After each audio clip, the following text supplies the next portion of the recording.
Good morning. As mentioned, we're going to be continuing our study of, and this screen is not on, and it will help. Do I just push the on button, I'm assuming? I'm going to try it.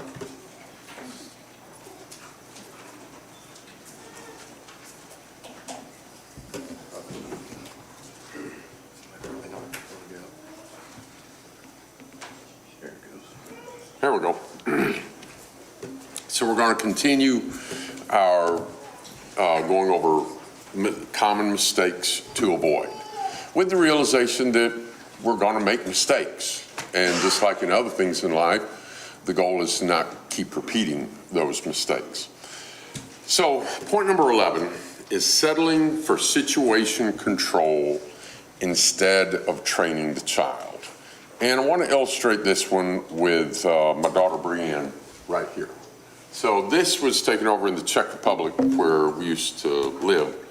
After the Berlin Wall came down, we went over to help plan to work there in Prague. And then later, Brienne wasn't born the first time. We lived there a year the first time.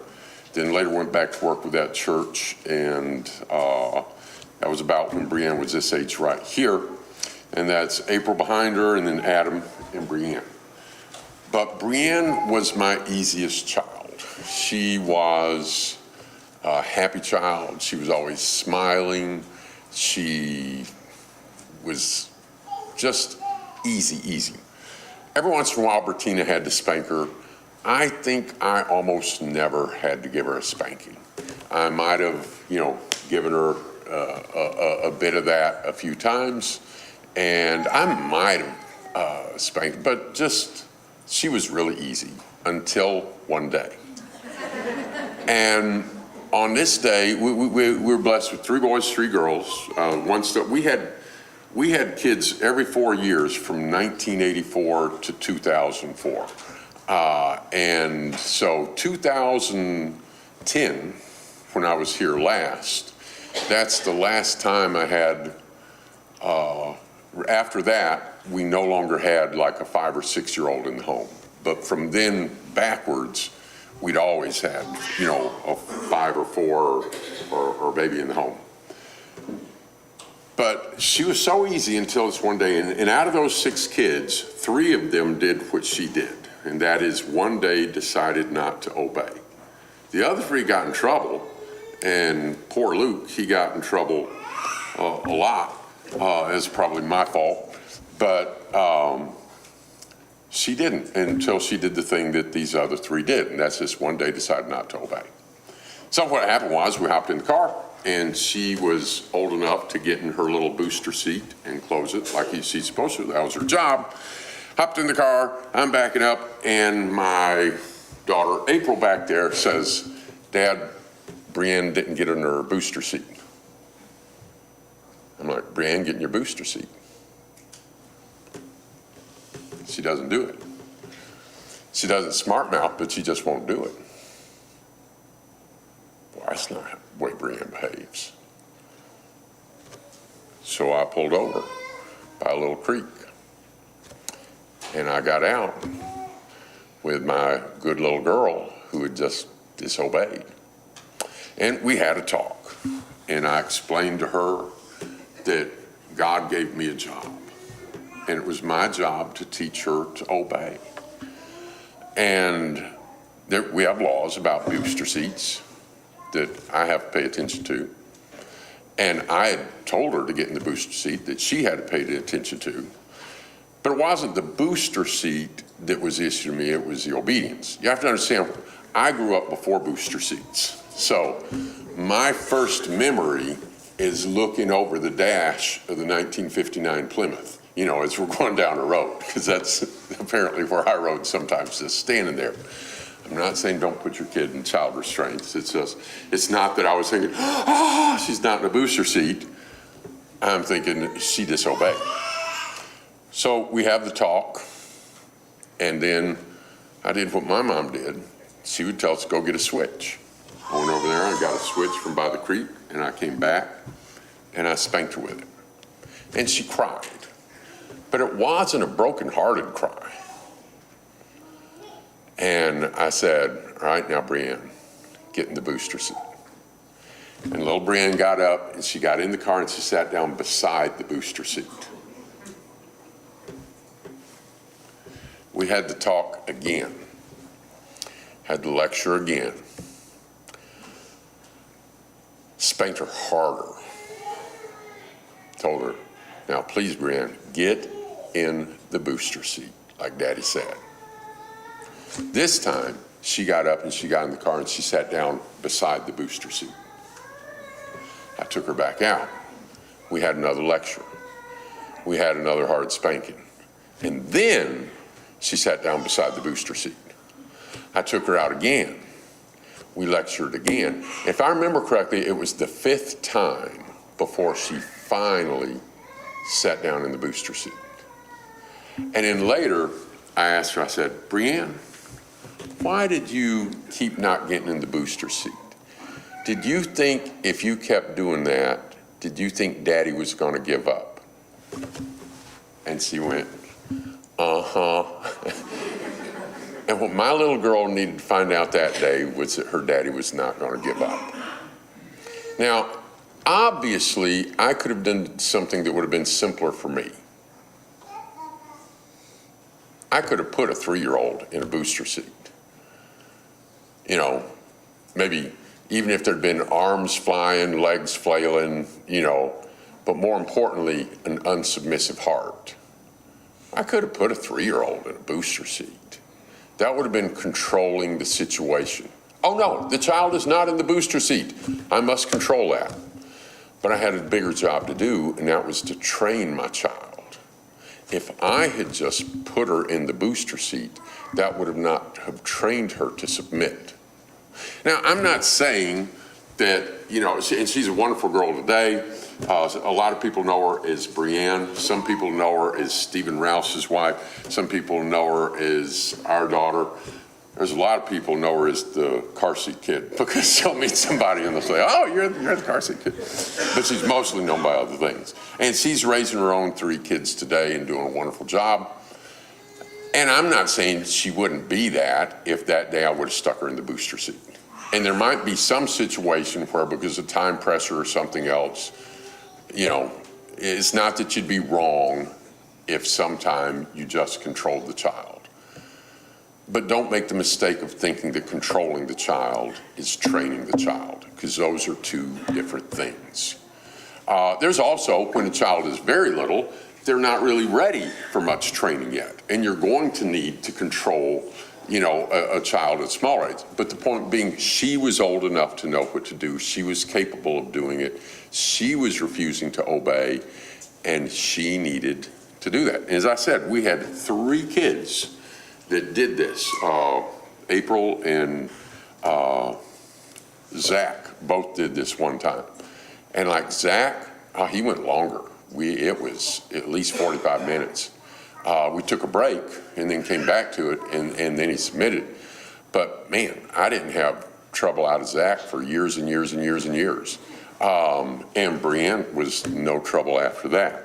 I was going over this point in Maryland some years ago, and a mom came to me 2 or 3 days later, and she says that lesson was a life-altering experience for her. Because she said, I'd just been forcing her like into the high chair and just making her do things. And she said, I quit doing that and I made her obey. And she, after just 2 or 3 days, she said, my little girl is obeying and she's happier. And that's what we want, don't we? Don't we want children that obey, that honor father and mother and obey their parents? And that's going to be a heart ready to obey God. And don't we want them to be happier instead of miserable? You know, it's going to be unpleasant for everybody if the kid is set on defying the parents and the parents are constantly controlling the children, and that's all. And then again, that can lead to the child wanting to, you know, I can't wait till I'm 18 because I can get out of this house and not be controlled anymore. Mere control versus training and what results. There are some fathers whose parenting philosophy is partly just this. Well, I told them they're not going to do that while they're under my roof. And good. Don't let them do what they shouldn't do under your roof. But wow, that is really inadequate when it comes to child training. Because if it doesn't get past, you're not going to do this under my roof, then where are they going to do it? They're going to do it under a friend's roof. They're going to do it as soon as they can get 18 and get out of there and do it under their own roof. Or they're going to do it under your roof when you're not there. That's not enough. The passage in Proverbs 22:6 doesn't say, control a child in the way he should go, and when he's old, he will not depart from it. That's not what it says. It says, train up a child in the way he should go, and when he is old, he will not depart from it. Certainly there's some controlling that we do and should do, but it's got to go past control. It's got to get to training, because we want to train their hearts. There was a little boy I heard about years ago. He was in class. I don't know if it was at school or Bible class, but he was standing up. Everybody's supposed to be sitting down. The teacher kept trying to get him to sit down. Finally, he sat down, but as he did, he said, all right, but I'm still standing up on the inside. Well, then we're not done, because we want him sitting down on the outside and sitting down on the inside. Mistake number 12, taking them to church for bringing them up in the nurture and admonition of the Lord. The latter is what we as fathers are told to do in Ephesians chapter 6. Years ago, I met a brother, and we were talking, and he said something very sad to me, and it was doubly sad, because there was the sad part that he said, and then there was the sad part that he had obviously misunderstood. So at the time I was in my 40s, and he said, I have 4 adult children, and all of them were about in their 40s. And, within that range or so, middle age. And he said, today, not a single one of them is faithful. And that was tragic. And then he said this, I don't know what happened. We took them to church all those years. And immediately I knew what had happened. Think about that statement. None of my children are faithful. I don't know what happened. We took them to church all those years. Can you see the presumption there, the assumption? The assumption was if we take them to church all these years, they're going to be faithful. So what was he expecting to train and raise up his children in the nurture and admonition of the Lord? Take them to church. Now, some of you have kids that are in a Bible class right now. Great. And, we want them to have a good class and learn something. But that's not enough. If I take my child to the emergency room and they're dying of starvation and they're obviously suffering from severe malnutrition, and the doctors say, what happened? What happened? I say, I don't know. I fed them twice a week for all those years. We know what happened. Just think of all the influence that get thrown at a child during a week. From all sorts of sources. 45 minutes in a Bible class and you're coming on Wednesday night, that is not an antidote to what the world is throwing at them. They need more than that. Ephesians chapter 6, verse 4. Let's read Ephesians 6, 4, and then we'll read this Deuteronomy 6. Ephesians 6, 4. Ye fathers, provoke not your children to wrath, but nurture them in the chastening and admonition of the Lord. And Deuteronomy 6, you shall teach that you, not the Bible class teachers shall teach them, you shall teach them diligently to your sons, and shall talk of them when you sit in your house, when you walk by the way, when you lie down, when you rise up. Let the benefits from other people add to what is being ingrained at home, but don't make the mistake of thinking that taking them to a church building is all they need. Number 13, the mistake of thinking if we don't allow this, they might rebel and leave the church. You ever heard parents say that? Maybe it's your brother or brother-in-law or friend or whatever, and you're visiting them, and you can smell strange things from the room down there, or there's posters around the room of women half-dressed, or, some crude, decadent band that they like and lyrics around, or their daughter comes out and she's just exposing herself in her dress and stuff, and you're letting her dress like that? You're letting them do that? Well, if we don't allow this, she might rebel and leave the church. You're letting him go to that? Well, if we don't allow it, he might rebel and leave the church. What good is being in church if you're not in the Lord? The church at Laodicea had gotten to a point where, what did it say?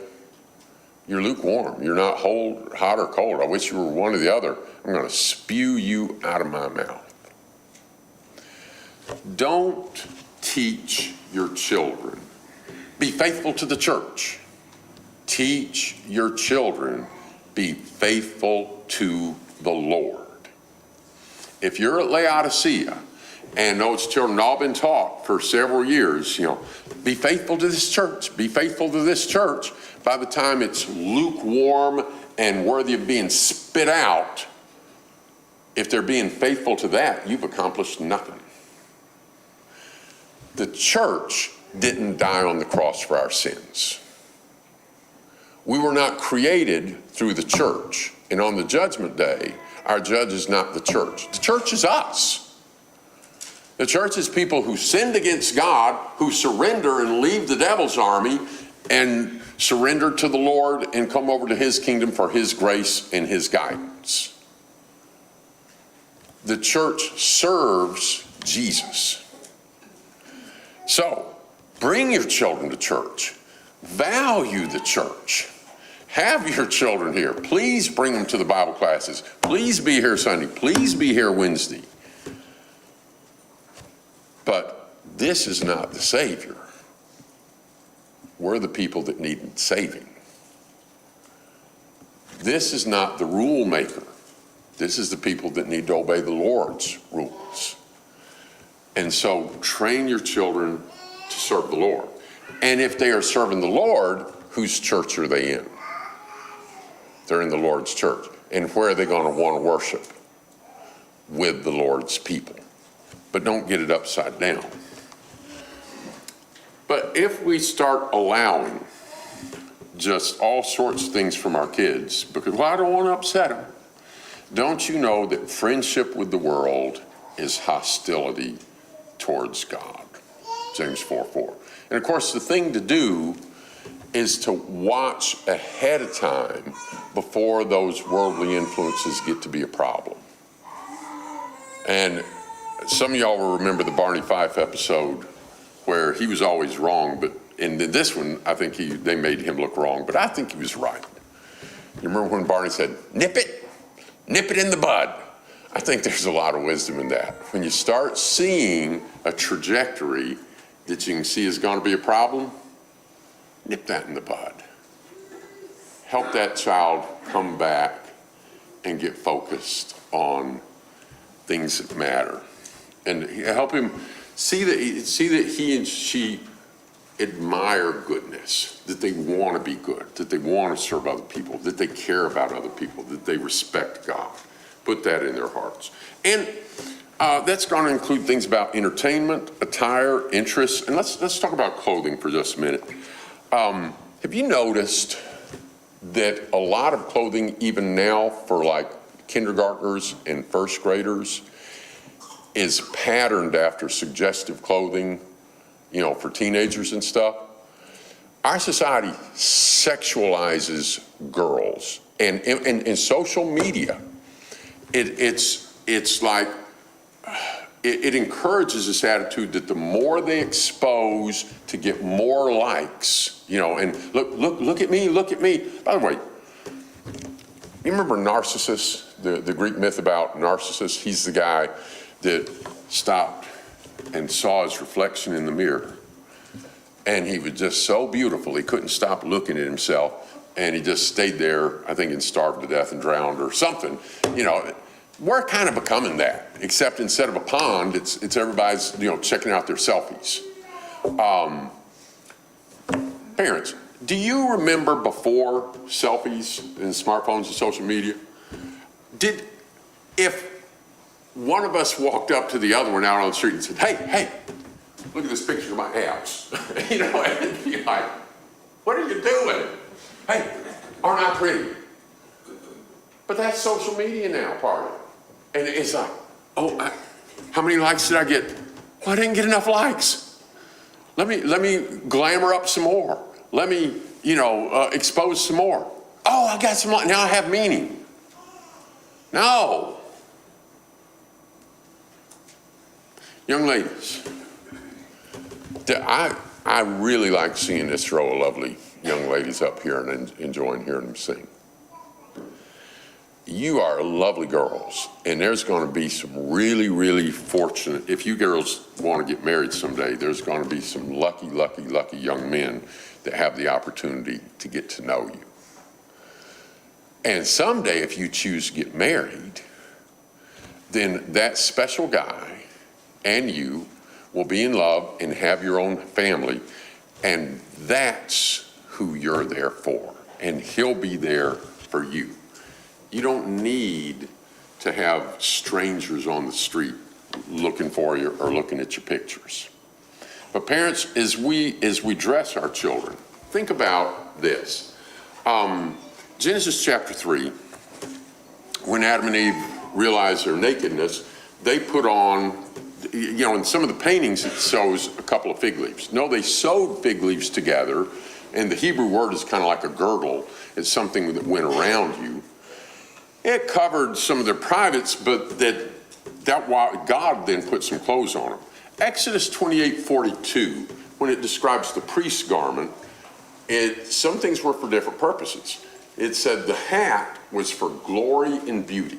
It wasn't to cover his nakedness. It was for glory and beauty. Ties. I'm not sure why we wear ties, but some things are just decoration. But then in verse 42, it said, make them linen breeches to cover the flesh of their nakedness. That was a different purpose than the hat. The hat was for glory.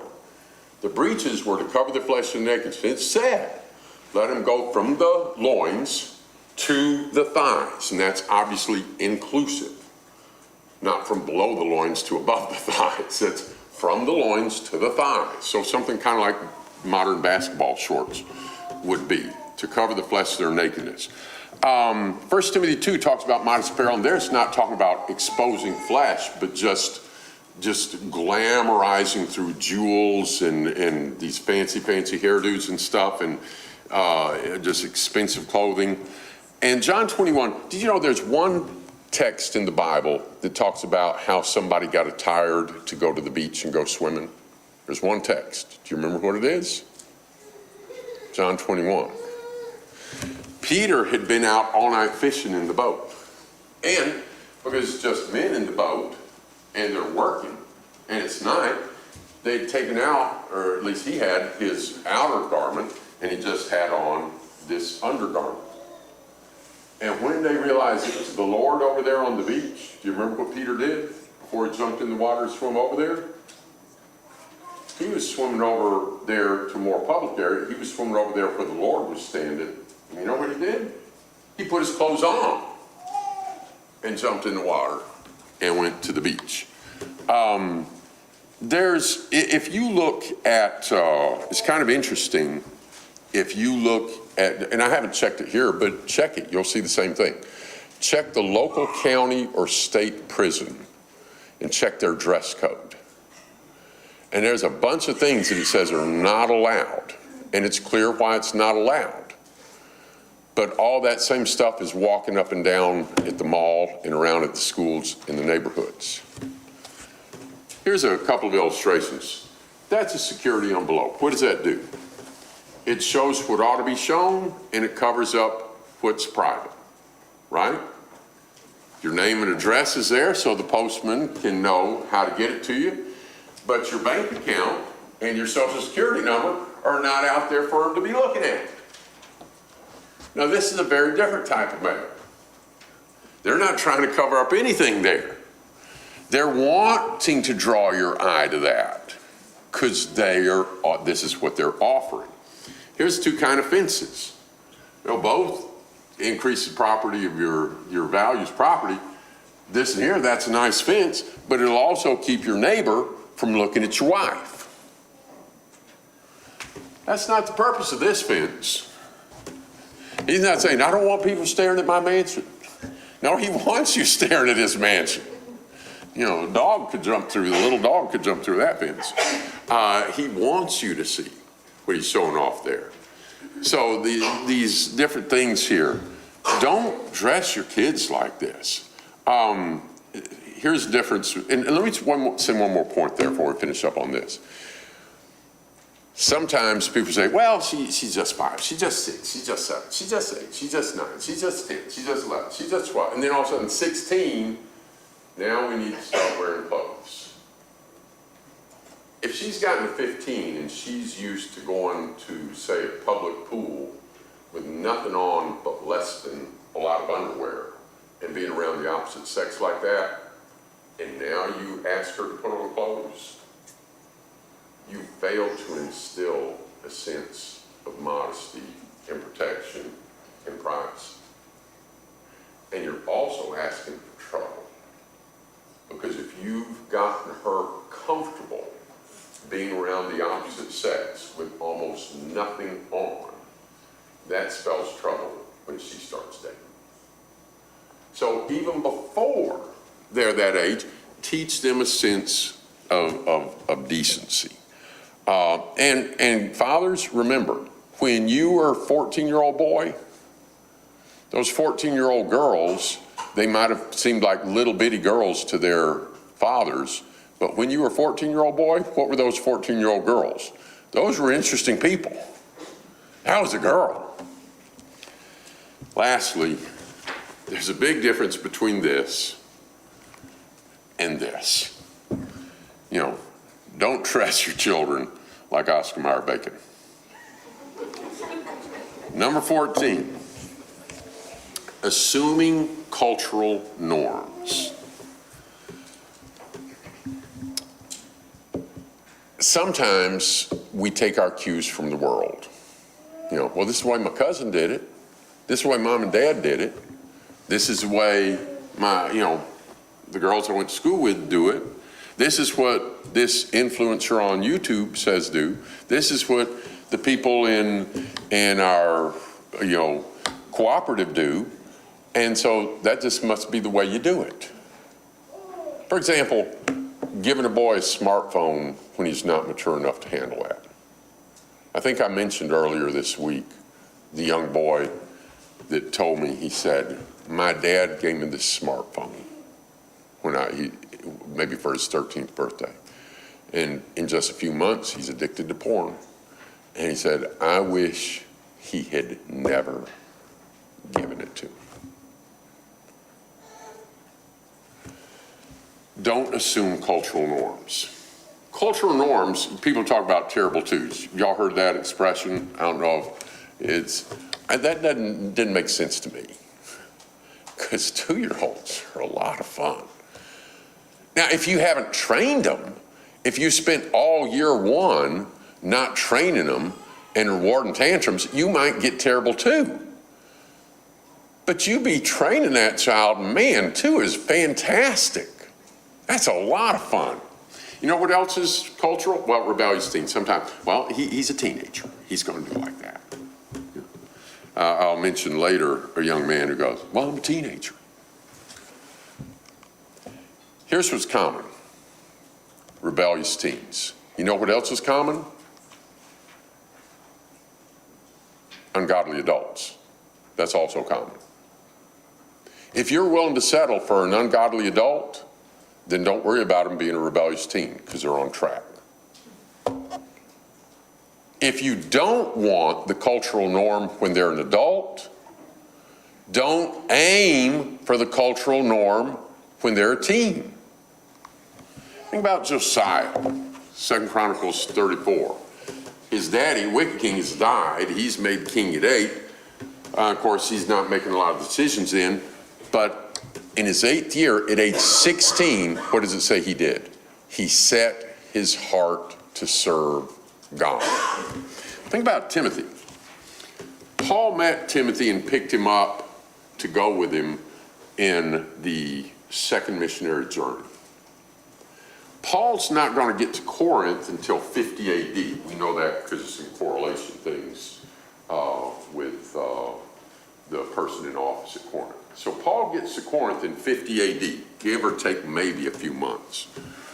So way back over here, it's in the 40s, late 40s, when Paul picks him up. Now, if our chronology is right, in 2 Timothy, if Paul's writing in coming up on the mid-60s maybe,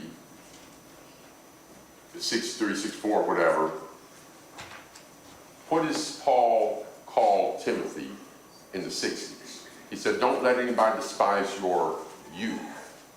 If he's still a youth, around 63, 64, say 64, what was he in the late 40s? I wouldn't be surprised at all if Timothy was a teenager. In fact, he's introduced to us within the context of his parents as it discusses the circumcision issue. You know, in fact, turn and look there at Acts chapter 16. He came also to Derbe and to Lystra, and behold, a certain disciple was there named Timothy, the son of a Jewess that believed, but his father was a Greek. The same was well reported of by the brethren that were at Lystra and Iconium. Him would Paul have to go with him. And Paul was not the easiest fellow to please. You know, this trip started with a disagreement with Barnabas over whether or not they ought to take John Mark. Barnabas wanted to give John Mark another chance, and Paul was not interested in taking John Mark because he'd left from the first one. But there was something about this young man that impressed Paul, and he took him with him. And you know that here. You know, there's people in the world out there that don't understand and don't know how to do what you're doing here. Don't follow the world. Keep doing what you're doing here.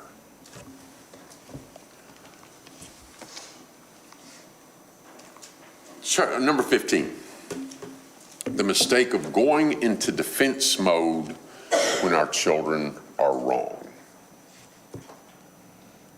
So just recently I was hearing about a situation of a good family, but one of the characteristics is just not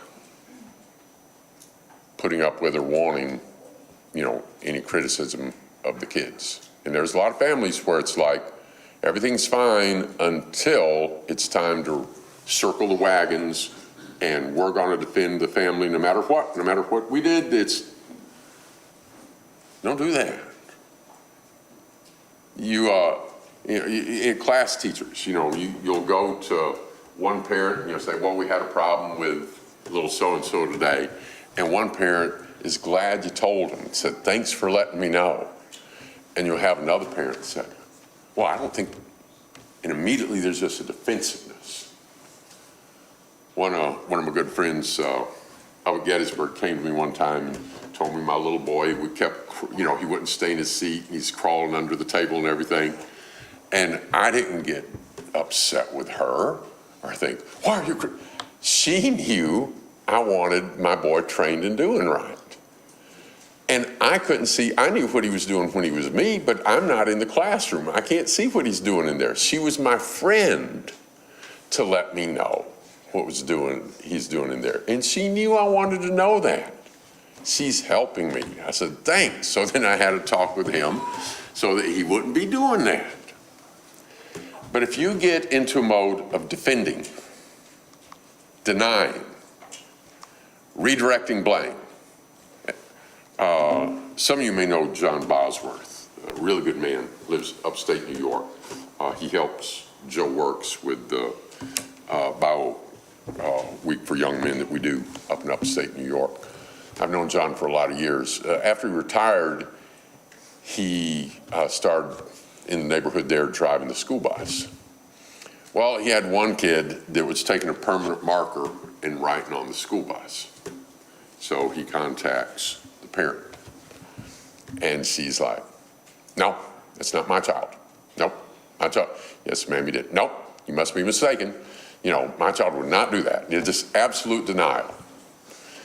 Well, there's a video camera on the bus. and after she's, nope, that's somebody else. That's not my child.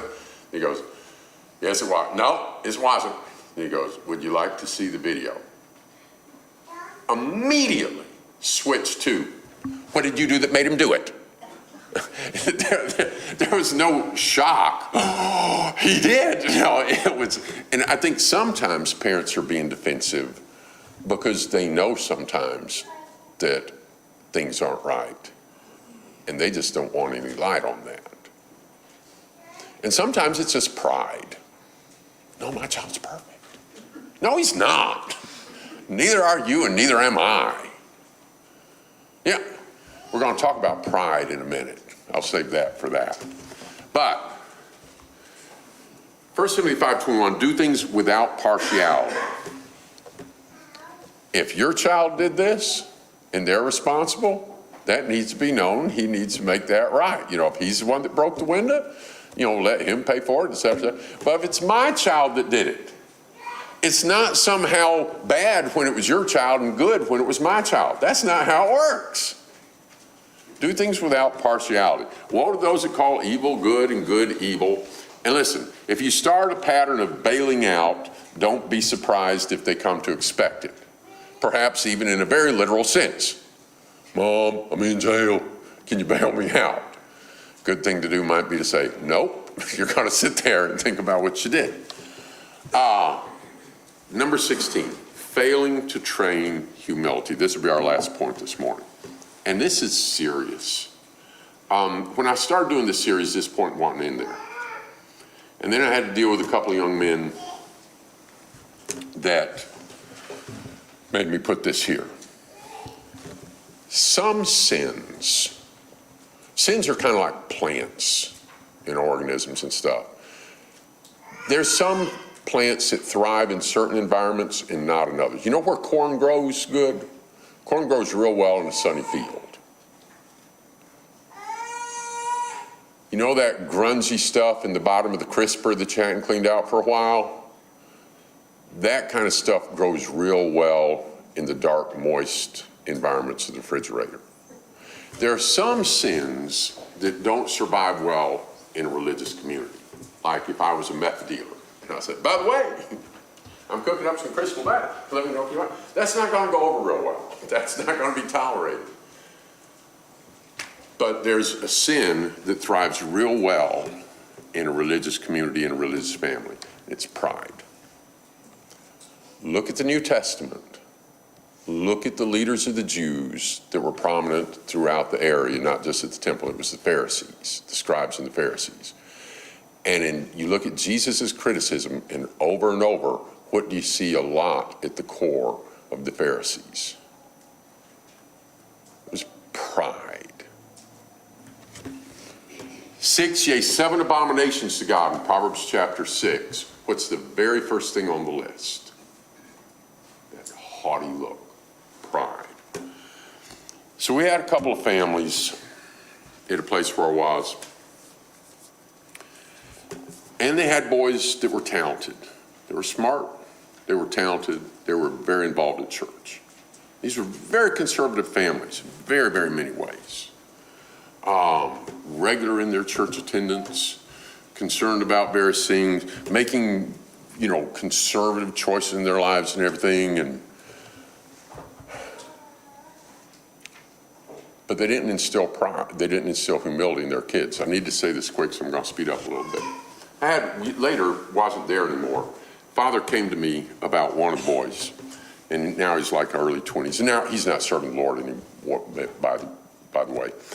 But at the time, the father came to me and he said, I'm having problems. And he said, and so I knew the problem. And I went through and I said, let me ask you some questions. Is he intelligent? Oh, yeah. And his father was too impressed with his son's intelligence. Is he zealous? Oh, yeah. And I mentioned several other qualities that he was. Yeah. And then I got to the real point. I said, is he humble? And Dad looked down and he went, no. And the father hadn't trained him to be humble. The father was impressed with him and wanted him up front and everything. And that young man, I was talking to him one time about his arrogance, and he said, I'm in therapy. I'm a psychopath. He said, I look at other people like they're all just sitting around in their underwear. That's how superior he felt. Listen, it's like, oh, when the other boys led us home, you did better than anybody else. You were the best song leader. Oh, did you do the best on this? If you're constantly exalting your child and acting like he's better than other people, I don't care if you memorize that verse better than everybody else or not. You kind of miss the point. The Beatitudes start out with humility, not arrogance. The other boy, I talked to him when he was about 15. I said, you got a problem with your ego? His response was, well, I'm a teenager. Of course I got an ego. Later, he was in Tampa, and a preacher, well-known preacher, called me and said, we're thinking about having this young man work with us. I assumed he'd give him my name as a reference. So I said, he comes from a good family. I named several qualities and stuff. And then I said, but I'm going to tell you what I told him. He's got a problem with his ego. This preacher laughed and said, oh, I don't think that'll be a problem. Really? Well, of course it was. A couple years later, the young man was back in Pennsylvania. And, I remember one time, I'll try to wrap this up quick here. One time he came through, and I'm sure the parents were delighted. He was asked to lead singing. And when he's leading singing, he's down here like this, And afterwards, one of the sisters talked to him about it. He came and said, so-and-so talked to me about this. And I reminded him of other just arrogant things that he'd done. And he said, well, I just like to be the center of attention.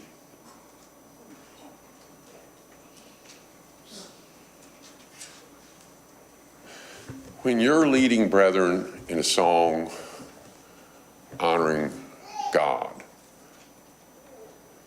you're not supposed to be the center of attention.